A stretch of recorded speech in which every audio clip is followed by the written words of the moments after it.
Hello and welcome to another update video about Bitcoin. Just a quick end of the day update. Obviously daily candle is nearly there, daily candle close, and today was a really quiet day. We had some coins move a bit, but Bitcoin didn't really move a lot. So it seems like Ether did get some attention, some altcoins, but Bitcoin didn't really move today. So it's still possible that Bitcoin rallies into resistance. Absolutely, I will not rule that out. Maybe last video was quite extensive, so let's just keep it short in this video. First of all, it is possible that the white count is playing out, okay? But it doesn't really look like necessarily that this third has started.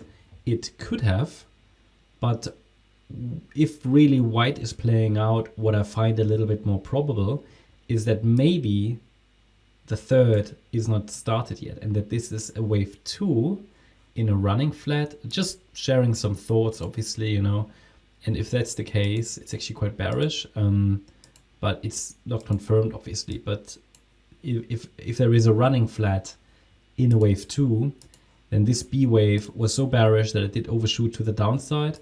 That's possible, and then we could see that C wave to the upside, but we'll see. It's a bit speculative in this scenario. Also, the C wave doesn't need to move above the A wave high.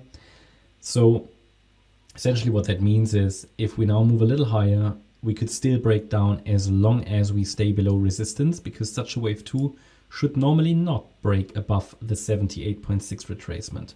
So we can move those labels around and everything. As I said today a few times, what really matters is what are the levels, okay? What are the relevant levels? Not so much, okay, what's the exact micro count? Because yeah, surely that's a potential. It moves up in the C wave, absolutely. And I find that quite a likely option. It could also be the case that this wave 2 bottomed, but then I need to see proof. With that break below the Thursday low, I think it's really important that we see proof that the bulls take back control. They would need to drive the price back above the resistance area, above 66,400. Please be aware, a lot of people are talking about the bear market is back. I mean, for sure, it's possible, but we're not even close to that critical 50% Fibonacci retracement, okay? Only below that level, something more bearish is playing out. The entire support zone, which has been holding for the last couple of months, it's far away from being invalidated. So yeah, we don't want to prematurely call new bear markets. Let's first of all see if we are in the white or the yellow count, and the pivots are clear. I mean, this is a support area.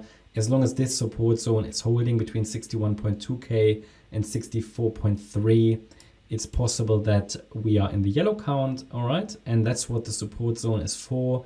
It's just not a very clear setup to me, okay? With that break below yesterday's low, it looks a bit strange. It looks more, if I really look at the micro patterns, a bit more like the white count, but it essentially depends on the bear's ability to defend the 66.4k level. So above that level, it's clearly yellow. Below 61.2k, it's more clearly white. But even if it's the white count, it shouldn't necessarily drop much lower, possibly to 57.5k, possibly 55.9, but then I'd expect the low to form in that area. So either the low is in already, or we're going to a little bit lower into that region there, between 55.9 and 57.5k. How that could look strategically, and what a strategic approach would be to deal with that, I talked about that in the last video. So if you want to lower your cost, I mean, it can be a strategic move. You might want to scale in as the price goes lower, or you're just doing a bit of grid trading here up and down as the market, because the market is just in a range, right? That's just range trading, basically. Pretty boring. Most people will just sit on their hands, which is fine as well, because there isn't really much to do if you just casually scale into the support region. So yeah, I think the levels are clear, the signal levels are clear. So for me, the breakout signal level to the upside, the first one is 66.4k. If we break above that level, then we will likely see the price attack this last swing high that formed here at 67.3k. A break above that level could really send us higher into the mid 70k region in yellow wave 3. That would be an important trigger. I think all eyes need to be on these levels to the downside 61.2k as critical support. That's my update about Bitcoin. Hope you liked the update. If you did, please hit the like button, leave a comment and subscribe. And if you really like the content, then please check out the channel membership. Also, make sure that you follow us on Instagram and Twitter for additional content. Thanks a lot for watching. Bye-bye.